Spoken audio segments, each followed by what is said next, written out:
хуҗасы, идарәчесе булган Аллаһы Тәгаләнең бер үзенә генә тиешле, ул гына безне төрледән-төрле нимәтләр биреп, безне шатландырып, сөендереп тора. Аның гына һавасын сулыйбыз, ул биргән җирләрдән йөрибез һәм йөрибез дә Аллаһы Тәгалә биргән аяклар белән. Шушы дөнья тирәсендә булган гүзәллекне, матурлыкны да без күрәбез Аллаһ биргән күзләр белән генә. Шуңа да аны һәр вакытта да мактап, данлап, искә төшереп торырга кирәк. Һәм сөекле Пәйгамбер саллаллаһу алейһи ва сәлләмнең рухына, аны әһле бәйтенә түребездән чыккан салават шәрифләр барып ирешсә иде, чөнки ул гына безгә шушы хакыйкатьне алып килде, хәлал белән харамны аерырга өйрәтте, ничек итеп җәннәтле булырга һәм ничек итеп Аллаһның газабыннан сакларга, барысын да безгә инде бәян итеп калдырды. Шуңа да аның исемен ишеткәндә һәр вакытта да, нинди генә мәҗлес башланса да, аңа салават әйтеп башларга кирәк. Һәм инде сезне менә Аллаһы Тәгаләнең күркәм сәламе белән сәламлыйсы килә. Ассаламу алейкум ва рахматуллаһи ва баракатуһ. Чөнки бу гади генә исәнләшү түгел, бер-беребезгә дуга кылу. Чөнки ассаламу алейкум, Аллаһы Тәгалә сиңа иминлеген, тынычлыгын бирсен. Ва рахматуллаһи ва баракатуһ, шулай Аллаһы Тәгалә сиңа рәхимле булсын һәм бәрәкәтен иңдерсен. Ягъни дуга кылу гади генә түгел. Шуңа да менә сезгә сорыйм, Аллаһы Тәгалә иминлеген, бигрәк тә бүгенге көндә безгә иминлек җитми, шулай бит, акчабыз да бар, машина да бар, йорт та бар, әмма иминлек юк, шулай бит. Куркып кына торабыз дерселтеп, бигрәк тә без, мужиклар, шулай бит, алып китмәсәләр ярар иде. Шуңа күрә иминлек кирәк. Шуңа күрә менә шушы дуга белән һәр вакытта да бер-беребезгә иминлек телик. И Раббым, иминлектән аера күрмә, ил ватаннарыбызга тынычлыкны кайтарсаң иде, бирсәң иде. Менә хәзер аңладык, иминлек нинди кирәкле нимәтләрнең берсе икәнен. Һәм инде бәрәкәтен дидек. Шулай ва бәрәкәту. Аллаһы Тәгалә иң кирәкле булган әйбер бәрәкәт. Нәрсә ул бәрәкәт? Әз булса да дәвамлы булган хәерле әйбер бәрәкәт була. Әз генә кечкенә генә хезмәт хакы булса да, әгәр дә ул бәрәкәтле була икән, ул син ашарыңа, эчәреңә дә, ЖКХ-ңа түләргә дә, һәм башка кирәк-ярагыңа да җитәчәк. Ни өчен? Чөнки шушы бәрәкәт сәбәпле Аллаһы Тәгалә төрле чыгымнардан, бәла-казалардан саклаячак, машинаң да ватылмаячак, авыртмаячаксың да. Шул сәбәпле Аллаһы Тәгалә кечкенә генә керем белән дә сине бәрәкәтле итеп, матур тормышлы итәләр.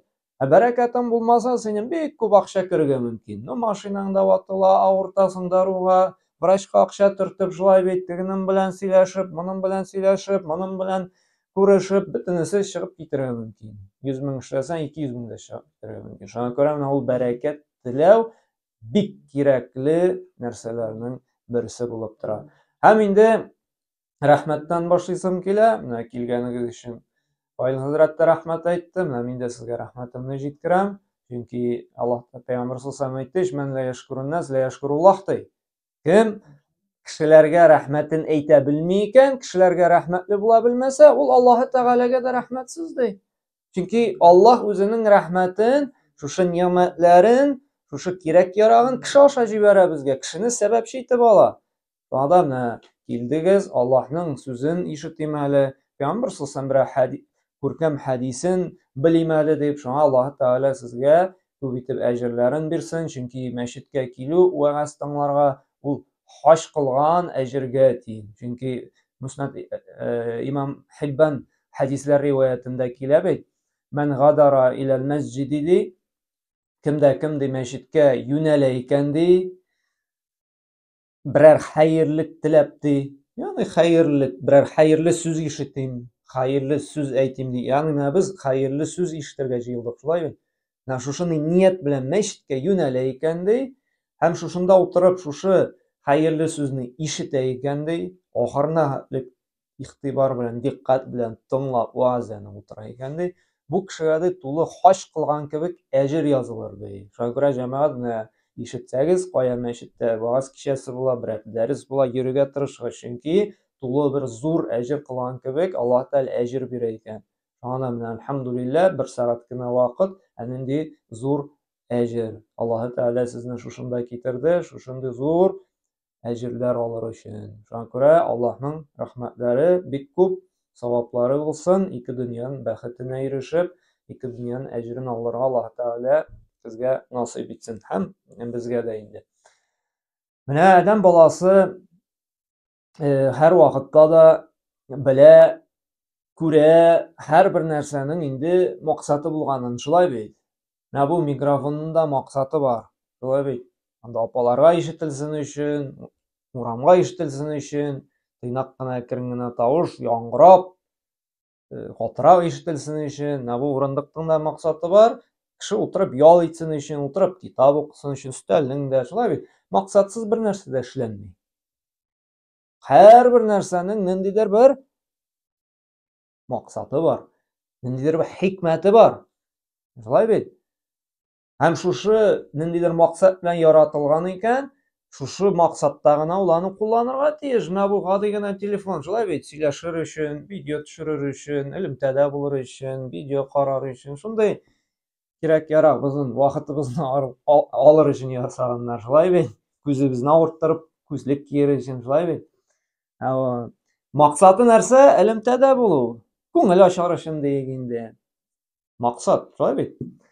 Менә шушы телефон белән инде кадак кагабыз икән, без максатын үтәгән булабызмы телефонның? Юк, эштән чыгачак ул, шулай бит. Кадак та кагылмаячак, телефон да ватылачак. Шулаймы? Шулай. Бер кеше дә менә спорить итә алмый. Менә адәм баласының да бу дөньяга килүенең максаты бар, җәмәгать. Ул тиктималдан гына килмәгән. Аллаһ Тәгалә Коръәндә әйтә, сез уйлыйсызмы әллә без сезне уен көлке өчен, ашар өчен, күңел ачар өчен генә килдегезме әллә дип уйлыйсызмы әллә ди. Юк ди, без сезне бөек бер максат белән бар иттек ди. Менә безнең үзебезгә сорау биргән бармы? Ни өчен бу дөньяга килдем? Нәрсәгә яшим мин монда? Ашар өчен генәме? Ашау өчен, нәсел калдыру өчен булса, урамда йөргән эте дә, мәчете дә, мәчесе дә шулай бит, тараканы да, чебене дә, колорадский жугы да шулай бит, бер-берсе өстенә менеп нишли, нәсел калдыра, бәрәңгене ашый, алар да ашый, шулай бит, алар да нәсел калдыра. Димәк, без хайваннан бер нәрсә белән аерылмыйбыз, что ли? Без дә ашыйбыз, алар да ашый. Алар да үрчи, без дә үрчибез. Алар да уйный, без дә уйныйбыз, алар да күңел ача. Biz de күңел ачабыз. Һәм Аллаһ Тәгалә әйтә, юк, адәм балаларын бөек бер максат белән бар иттем ди. Һәм хайванның булай уйларга әле акылы юк. Адәм баласына Аллаһ Тәгалә акыл биргән, шундый сәләт фикерләр өчен. Һәр вакытта да адәм баласы уйланырга тиеш. Каян килдем мин монда? Һәм нишлим мин монда? Һәм кая барам мин монда? Менә шушы максатка шушының җавабын эзләп, ничә гасырлар буе инде фәлсәфәчеләр, галимнәр җавап эзли. Меңләгән фараз бар. Шулай бит, фәлсәфәчеләрнең, галимнәрнең кемдер әйтә, нәсел калдырыр өчен, кемдер инде ниндидер созидание өчен, кемдер инде анда ниндидер ачыш ясар өчен ди. Һәрберсе инде философство итә, фәлсәфә кыла. Әмма адәм баласы дөрес җавапны бер ничектә үзе белеп бетерә алмый, иллә дә мәгәр үзенең кем аны менә бу дөньяга китергән, кем шушы аләмнәрне бар иткән, хуҗасының җавабын ишетмичә. Чөнки адәм баласының акылы ул ограниченный, шикләнгән. Ул бер ничектә камил рәвештә бөтен нәрсәне аңлап бетерә алмый. Менә ни өчен соң ничә гасыр буе әле дә фәлсәфәчеләр җавап таба алмый? Ни өчен без монда яшибез? Әле дә җавап таба алмыйлар. Тапмаячаклар да. Чөнки без аны аңлап белеп бетерә алмыйбыз. Менә адәм баласы үзенә ничә гасыр сорау биргәнгә күрә, Аллаһ Тәгалә шушыңа җавап итеп пәйгамбәрләр, китаплар индерде. Һәм шушы пәйгамбәрләр аша, шушы китаплар аша җавабын әйтте. Бәян кылды, ни өчен адәм баласы яши. Кемдер бу пәйгамбәрләрне инкар итте, үзенчә яшәвен дәвам итте. Kimdir inде ул диннәрне инде кеше уйлап чыгарган, кирәкле әйбер дип тапмыйчы, һаман әле аның җавабын ачып укымый, адашуда йөри. Һәм менә шушы төп максатын адәм баласы шушы китапны ачып укымаганга күрә, ул үзен эштән чыгара. Менә телефонны эштән чыгарабыз бит, кадак кагып, шулай бит. Максатка да ирешә алмыйбыз, кадак та кагылмый, телефонда ватыла, шулай бит. Адәм баласы да шушы максатны тапмыйча, шушы максат белән яшәмичә, аның күңеленә тынычлык та урнаша алмый. Һәм тулысынча бәхетле дә булып бетә алмый. Чөнки ул дөрес яшәми. Асылыш бары юлы дөрес түгел. Аңа Мәскәүгә барырга кирәк, шулай бит. Ул вообще Чаллыга таба бара. Ни өчен? Чөнки направлениесе дөрес түгел. Менә ни өчен соң? Кеше төрле чирләр белән авырта, төрле сынаулар килә, шулай бит. Төрле җир түтәрәләр, төрле ураганнар, ниләр, сынаулар. Бөтенесе килә, безне шушы асыл максатка кайтмасмы икән дип уйланмасмы икән адәм баласы, фикерләмәсме икән дип. Ә кем инде шушы максатны табып яши, шулай бит. Аның күңеленә тынычлык иңә. Ул сәламәт була. Ни өчен күбебез авырта? Чөнки без тутырабыз. Хәләлме ул, хараммы? Тутырабыз бөтенесен организмга. Зыянлымы, файдалымы? Тутырабыз бөтенебезгә. Машинага дайме? Мә, кемнең Гранта Калинанда Hyundai 92-95 сала. Берәр солярный булмаса, дизельный двигатель булмаса, бензин саламы? Дизель, соляр саламы? Юк бит.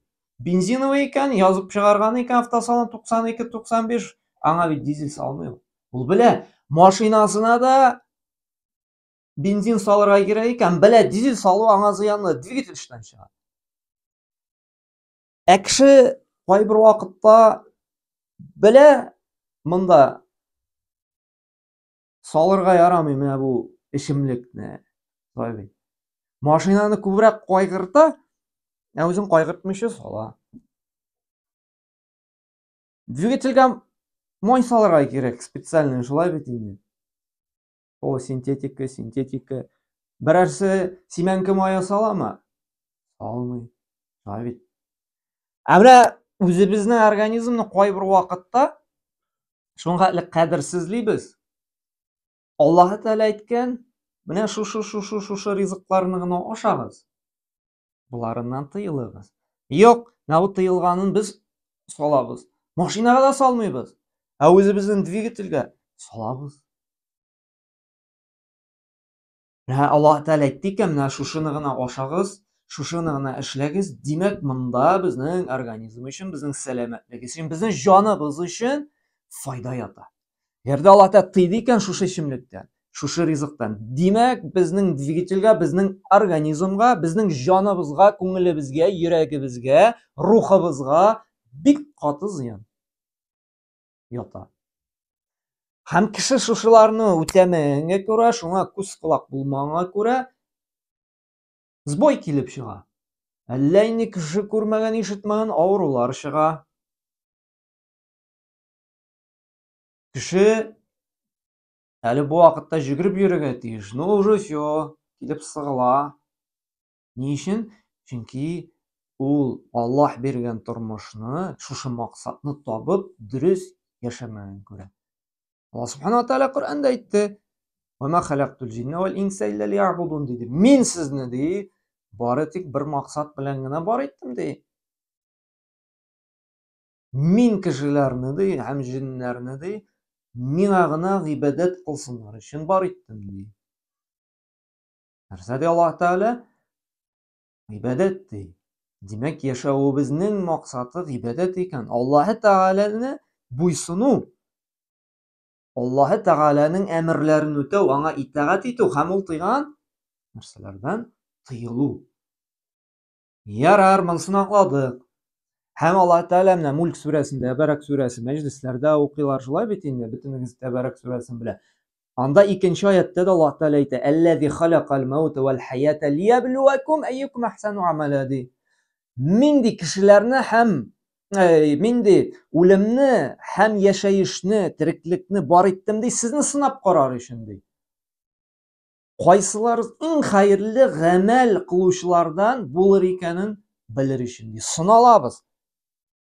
Менә без шушы максатны табып дөрес итеп яшәрбезме икән? Яхшы гамәлләр кылып. Яки инде тапмыйчы, шулай тегендә монда бәрелеп, сугылып, ашап, эчеп, күңел ачып кына яшәрбезме икән? Изләрбезме икән? Сынар өчен. Ярар, белдек, гыйбадәт кылыр өчен дидек, Аллаһ Тәгаләне танып, аңа буйсынырга кирәклеген.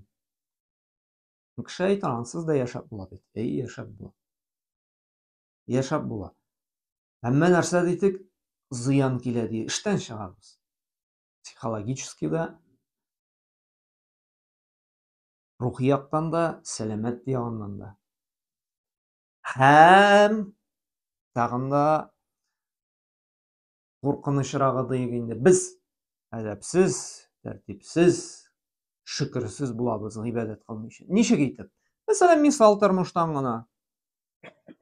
Әлхәмдүлилләh, менә балаларыбыз бар, аныкларыбыз бар. Шулай бит. Әти-әни нишләтә аларны? Тәрбияли, шулай бит.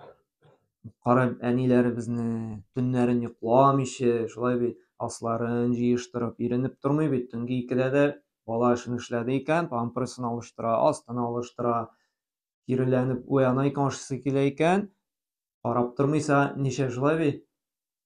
Күкрәк сөтен имезә, әтисе тәэмин итә, тырыша, йорты булсын, машинасы булсын, киеме булсын, бөтен яхшылыкны кыла. Бөтен нәрсәне бирә, уңайлык тудыра. Балаларына бу бала беркемнән дә ким хур булмасын дип. Даже арттырып та җибәрә. Шулай бит, 40-50 меңлек телефон кирәкми, аңа инде кредитка керә, әҗәткә ала. Шулай бит, iPhone-ын алып бирә. 9-нчы класста бала, ул кирәкми дә. Яратуы шуңа көчле бәрбер алып бирә ул, шулай бит. Ягъни яхшылык кыла, уңайлык тудыра. Һәм бала үсеп җиткәч нишләргә тиеш шушы әти-әнисенә? Кушканнарын үтәргә тиеш, шулай бит.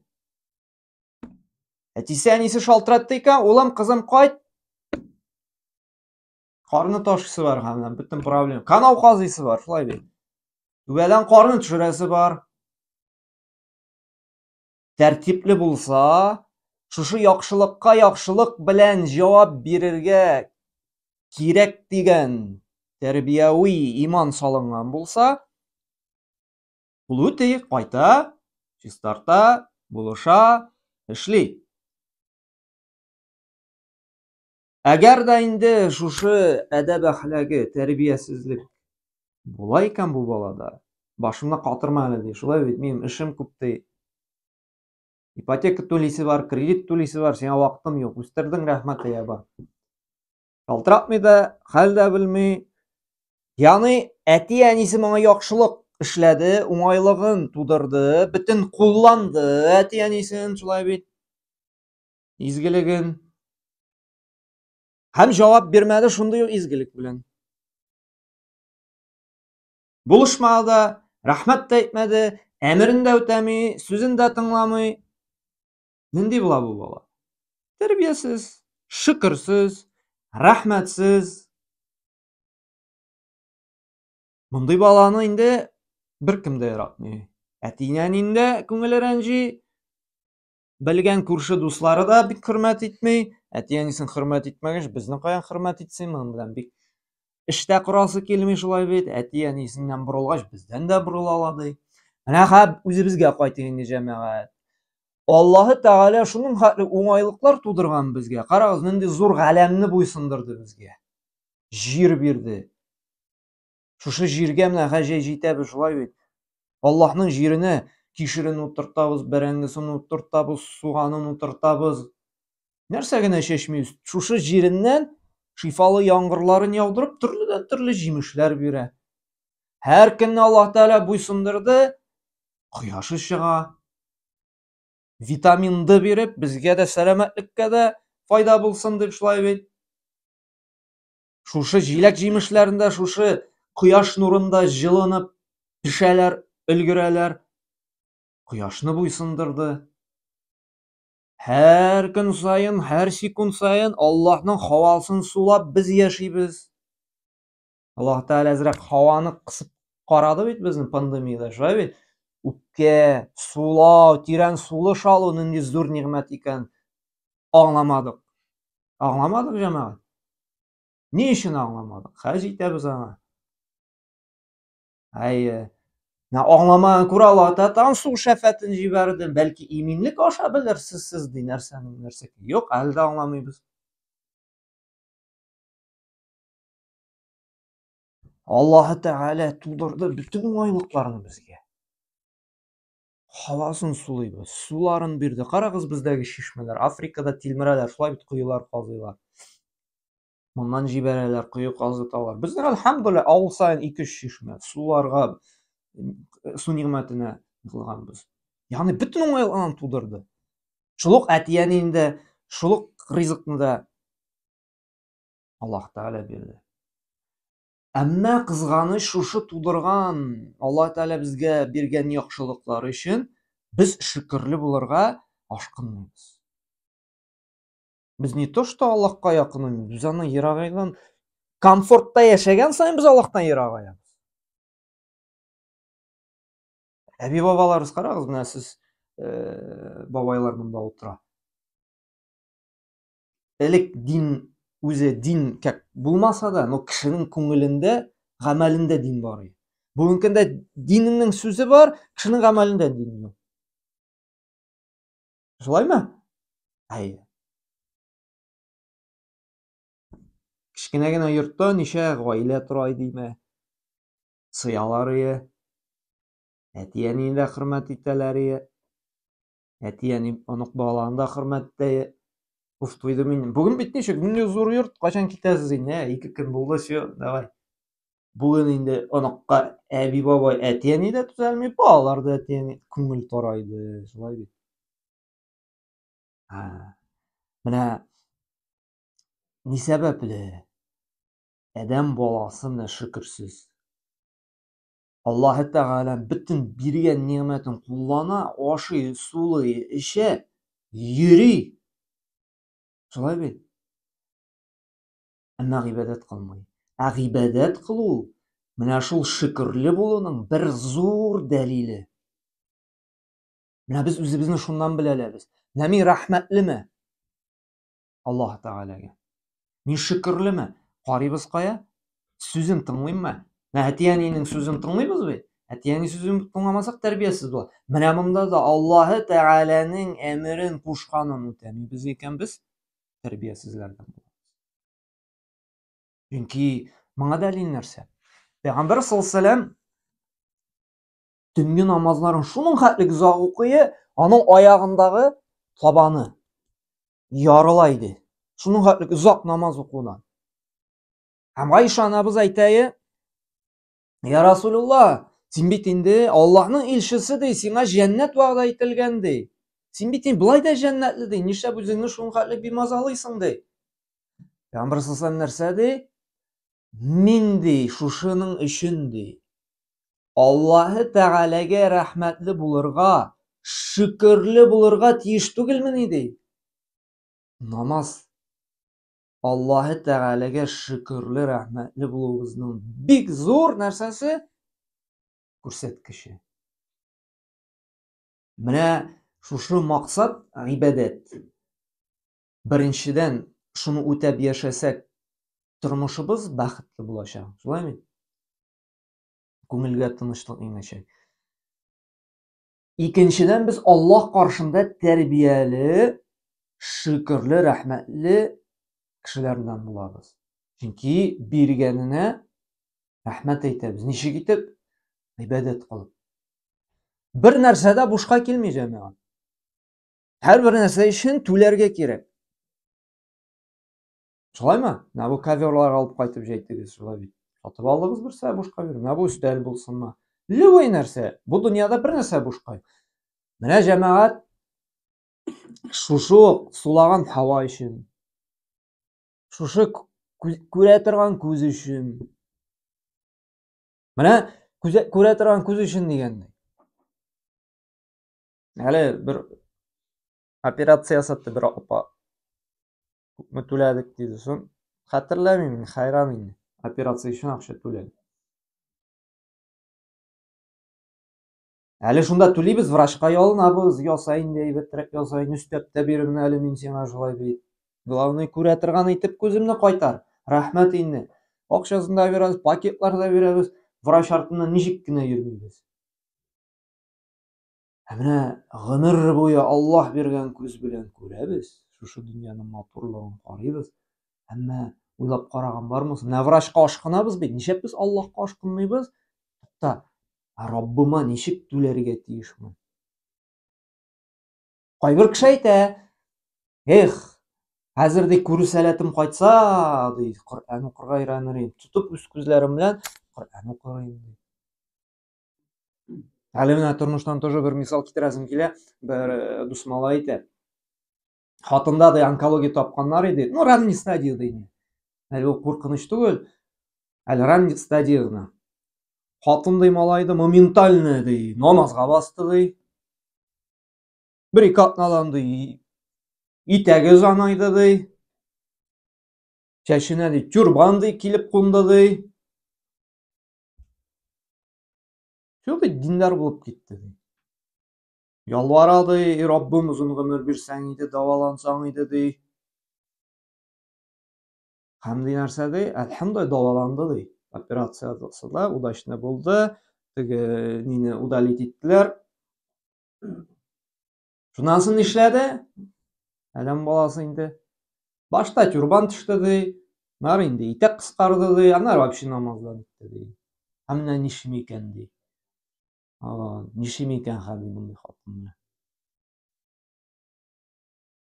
Адәм баласы шулай бит ул. Комфорт булганда, рәхәт булганга Аллаһ кирәкми. Мин ди ул. Тәкәббүрлек көчле. Мин ди. Мин үзем дә яши алам ди. Кирәкми миңа син Аллаһым. Вакытым юк минем аңа ди. Көненә 24 сәгатьнең 23 сәгате булай да сиңа инде 1 сәгатеңне 5 вакытны бүлсәң, 1 сәгать җыела. Бары тик 1 сәгать. 23 сәгать күңел ач, аша, эш, йокла, эшлә, кәсеп ит, уйна. 1 сәгатен син тормышыңда Аллаһка вакыт булырга тиеш. Ә без шушы комфортка, рәхәткә яләнеп, шулай 1 сәгатьтә Аллаһка вакыт таба алмыйбыз. Менә бу бит Аллаһ та бирде бит моңа. Намазга басты, сорады, ялварды, бирде Аллаһ Таала. Бирмәскә дә мөмкин иде. Кайбер кешегә дә бирмиде. Чөнки Пәйгамбәр саллаллаһу алейһи ва саллям диде: "Тәгарраф иля Аллаһ фи раха ягрифика фи шидда" ди. Рәхәт чагында ди Раббыңны таны ди. Менә сәламәт йөгереп торганда Раббыңны таны ди, Раббыңа буйсын ди. Ибадат кыл ди, намаз укы ди, ураза тот ди. Авырлык чагында бер бәла каза килсә ди. Аллаһ сине онытмас ди. Аллаһ сине таныр ди. Ягъни нәрсә? Дуаңа җавап бирәчәк. Шифа сорыйсың икән, шифа бирәчәк. Эш сорыйсың икән, эшеңне бирәчәк. Проблемага юлыкты икән, проблемаңны чишергә ярдәм итәчәк. Һәм менә рәхәт чагында гел Аллаһны истә тотмыйча үзеңчә генә яшәп, авырлык чагында гына Раббыңны искә төшерсәң, Аллаһ Таала җавап бирмәскә дә мөмкин. Шундый хәлдә инде китеп тә барырга мөмкин. Шуңа күрә менә Аллаһ ярата шундый кулларын, бәндәләрне. Рәхәт чагында Аллаһны танып, аның белән яшәгән. Комфорт вакытында. Менә яшьләр, мин гел сөйлим, гел искә төшерәм. Аңларга кирәк, бездән бер нәрсә дә тормый. Абсолютно. Сәбәп кылабыз, сәбәп. Менә эшләп кем байыганы бар? Шулай бит, эш эшләп. Бу инде эшләмәгән кеше бай, шулай бит. Менә бит эшләп тә без теләгән нәтиҗәгә ирешә алмаска мөмкин бит. Менә бу күрсәтә бездән бер нәрсә тормый. Кайбер вакыт көненә 12 сәгать эшлисең, малай. Син теләгән хезмәт хакын бирмиләр. Әле вообще бирмим, кайтарып та җибәрәләр, шулай бит. Күпме беләбез, Себергә барып эшләделәр, 3 ай эшләделәр, биреп кайта. Стройкада монда кардәшләр күпме яттылар, шулай бит. Акча түләмичек, теге яшьләр телендә кидай итеп җибәрделәр инде. Эшләдеңме? Эшләдең, но нишләп нәтиҗә юк? Эшләдең бит син, тырыштың бит син, нишләп нәтиҗә юк алайса? Потому что бездән тормый. Менә тагын бер әзрәк уятасы килә, бигрәк тә яшьләрне. Өйләнәләр дә шулай бит кайберләре, карьера ни теге бала алып кайтуны мәсәлән, сузып йөриләр инде. Без яшь булыр әле ди, аннары ди, яшь бит әле, аннары алып кайтырбыз, нейтербез ди. Әйтәсең нәрсә, ул сездән тормый бит. Нишләп инде ди. Сездән тора бит инде, без теләсәк була ди. Юк, сездән тормый бит. Нишләп тормасын инде? Нәрсә бездән тора? Нәрсә телисең, шул була. Тәкъбирләнә. Бигрәк тә яшь вакытта. Теге яши башлагач, тормыш тәҗрибәсе күбәйгәч, баш иелә бит ул нагары. Яшь вакытта гына шундай күтәрелә. Һәм нәрсә, 5 ел яшиләр дә үзләре теләгәнчә, шулай аннары инде ниятлиләр бала алып. Бала юк. 6 ел, 7 ел, 8 ел. Клиника Нуриевта булып кайттык бер көнне. Тулганында чират. Кайберләре җылап утыра анда. Эко ясатып. Бүгенге көндә беда. Шундый зур тоза качок малайлар малай. Тулмый теге норма. Холостой. Операциялар ниләр ясата. Шунда менә булар инде ничә елдан соң килә. Хәзрәт ялгыштык. Бездән тормый икән. Башта мин дип йөрдек ди. Аннары йөрдек ди, ярар ди. Акча бар бит, врачлар бар. 1 бардык ди, 2 бардык ди, 3 бардык ди, 400 мең акча китте ди. Бер гаилә вообще 900 мең тыктык ди инде. Нәтиҗә юк. Менә анда баш иелә. Монда тәкъбирлеген шәлперәмә килә. Шул вакытта нишли? Мәчеткә килә. Әлхәмдүлилләһ, әле килсә ярый, тагын тәкъбирләп йөрмәсә. Килде, әлхәмдүлилләһ, шөкер. Аллаһы Тәгалә шушы таныганга күрә, шушы хатасын аңлап тәүбәгә килгәнгә бирергә дә мөмкин. Аллаһ Тәгалә Кәрим, юмарт, аңа бер ни авырлык тормый. Кайбер кеше бит әле һаман тәкъбирлеген дәвам итәргә мөмкин.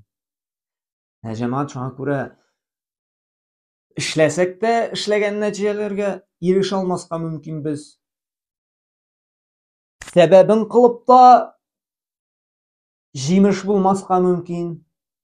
Чөнки бөтен галәм Аллаһ астында.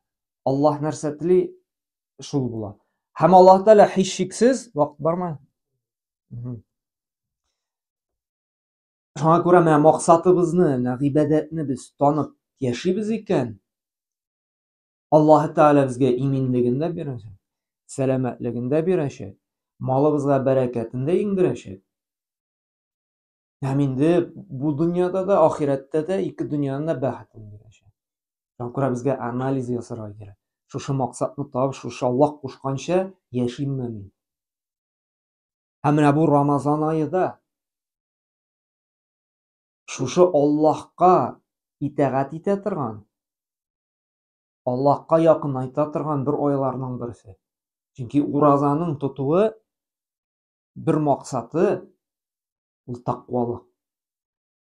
Нәрсәдә Аллаһ Тәгалә Бакара сүрәсендә 183 аятта Я әйюһәлләзина аману ди, безгә мөрәҗәгать итә җәмәгать. Эй иман китерүчеләр ди.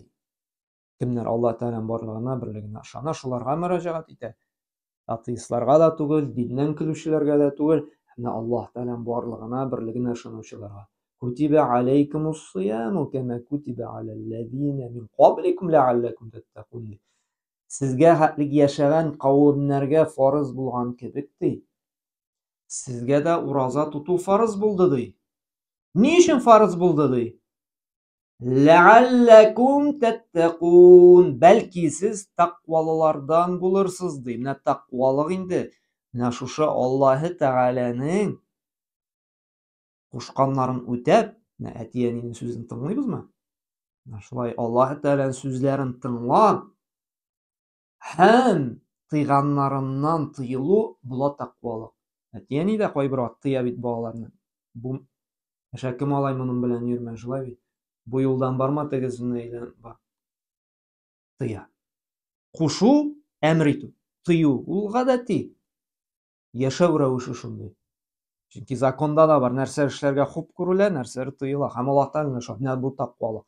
Кеше тақва булган саен, ул күбрәк игелекле, хәерле гамәлләр кылырга омтыла. Тақва булган саен күбрәк гөнаһларны калдыра. Тақва булган саен ул намаз гына укымый, намазны вакытында үтәргә тырыша. Тақва булган саен ул ач кына тормый, ул ураза тота. Теге бер кызык бабайның видеосы йөри бит әле, статусларда күргәнегез бардыр бит. Бабай нишәп ураза тотмыйсың ди. Юк, мен ураза тотам ди.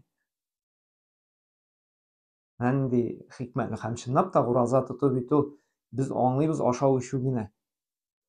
Хакыйкатьтә ураза бит ул нишләмәү, ашау ичү генә калдыру түгел. Гайбәтен сөйләмәү, кеше белән талашмау, ялганламау, сүгенмәү, гөнаһлы гамәлләр кылмау. Менә ураза. Һәм тақва кеше нишли ураза тота. Тақвалыгы зәгыйф булган кеше ач тора. Диета. Факлардан чистого сәламәтләнә.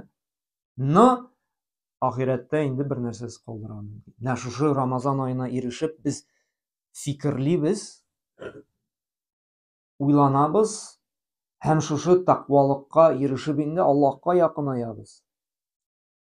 Чөнки менә сизгәнегез бардыр, Рамазан аенда күңел тарта яхшылыкка. Изгелек кыласың килә. Буш нәрсәләрдән ерагаясың килә. Менә шуңа күрә менә бу Рамазан аена ирештек икән, шушы максатыбызны табып, шушы игелекле, хәерле гамәлләрдә тырышырга кирәк. Чөнки шушы ураза тотып, тақвалыкка ирешеп, без нишлибез? Аллаһның мәгъфирәтенә, ягъни гөнаһларыбызны ярлыклауына ирешеп, бу дөньяда тормышыбызны нурландырабыз.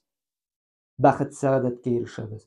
Һәм ахыргы мәңгелек тормышыбызга да җәннәттә урын әзерлибез.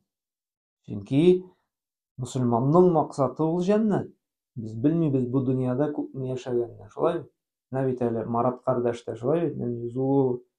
43 яшендә просто йоклаган килеш, ураза тоткан килеш, йөрәге туктап Аллаһ хузурына күчте. Ишеткәнсездер инде.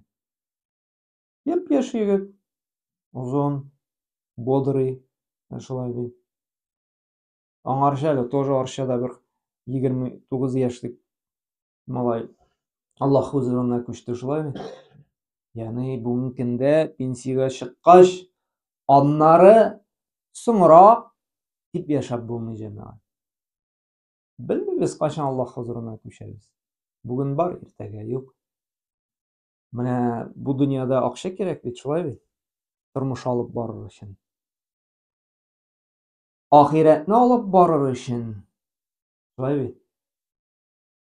Җәннәтне алыр өчен, Аллаһның рәхмәтенә ирешеп, җәннәттә булыр өчен әҗер савап кирәк. Бу дөньяда акча, монда әҗер савап. Шуңа күрә безгә параллель алып барырга кирәк. Biz дөньяны алып барабыз инде, анысы турында сөйләп тә тормыйм. Анысы миңа караганда яхшырак менә. Безгә менә дөнья менә булай бит, ахирәтебез менә булай безнең. Даже булай. Безгә әзрәк кенә нишләргә кирәк? Хәзер ахирәт ягын кайгыртырга кирәк. Матрас астына җыябыз бит буларны, шулай бит, на черный день. Безгә ахирәтебезгә дип әҗер савапны да җыярга кирәк. Һәм менә шушы Рамазан ае, шушы изгелек әҗер савап туплый торган ай. Бүген бар, иртәгә юк. Һәм Аллаһы Тәгалә анда безне сораячак. Квартиралы булдыңмы? Ипотекага алдыңмы? Үзең төзедеңме? Күпме акча алдың? 50-ниме, 100-ниме? Нинди машина, нинди телефон? Сорыйм Аллаһы Тәгалә. Сораячак. Соңыннан әле. Иң беренче сораячак нәрсә?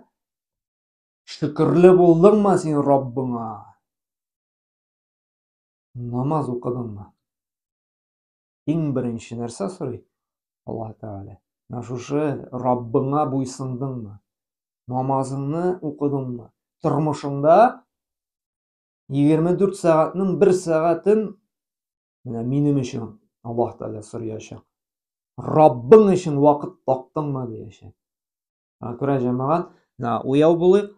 Аллаһ Тәгалә безне монда китерде икән, димәк зрәгә генә китермәде. Димәк Аллаһ Тәгалә хәерлек тели безгә. Димәк Аллаһ Тәгалә тели шушы безнең диндар булуыбызны, дингә килүебезне һәм бу дөньяда да һәм ахирәттә дә җәннәтле булуыбызны. Аллаһ Тәгалә бит ничә йөзләгән кешедән санаулы гына 30-40 кешене китергән. Шулай бит? Димәк шушы 30-40 кешегә менә сезгә Аллаһ Тәгалә безгә диек хәерлек тели. Җәннәтле булуыбызны тели. Бәхетле булуыбызны тели. Ни өчен соң менә бүген Аллаһ Тәгалә күңелгә салды, барыйм әле дип. Шулай бит, бармасаң да булай бит. Булайы, но күңелгә бит керде нәрсәдер килергә шушында. Аллаһ Тәгалә сеңдерде. Килми дә калалай бит. Но бит килде. Димәк, Аллаһ Субханаһу ва Тәгалә нишләтте? Хәерлек тели. Бәхет тели безнең өчен. Бу дөньяда һәм ахирәттә дә вакыт беттеме? Шуңа да менә җәмәгать, шушыннан ишеткән аятларны, хәдисләрне белеп, аңлап, вәгазьләнеп, күңелләребезне шифалап, давалап, тормышыбызны үзгәртсәк, Аллаһка инде якынайса, һичшиксез Аллаһ Субханаһу ва Тәгалә бу дөньяның сәгадәтенә дә, бу дөньяның рәхәтенә дә ирештерәчәк. Һәм җәннәттә дә инде безне кыямәт көндә дә инде җәннәтне итәчәк. Шуңа күрә җәмәгать, үзем өчен дә, сезнең өчен дә сорыйм, менә рәхмәтле, тәрбияле, Аллаһ каршында шөкерле булып яшәргә, Аллаһы Тәгаләнең менә бу әмерләрен үтәп, аңа итәгатьле булып, аның биргән ниъмәтләрен кулланган өчен рәхмәтебезне әйтеп яшәргә Аллаһы Тәгалә тәүфыйк һидаят берсен, күңелләребезне, йөрәкләребезне иман нуры белән балкытсын иде. Шушы Аллаһның аятларын ишетеп кенә калмыйча, тормышта да аның белән яшәргә тәүфыйк бирсен иде, йөрәгебезне ачсын иде, күңелләрдә булган пәрдәләрне күтәрсен иде. Һәм инде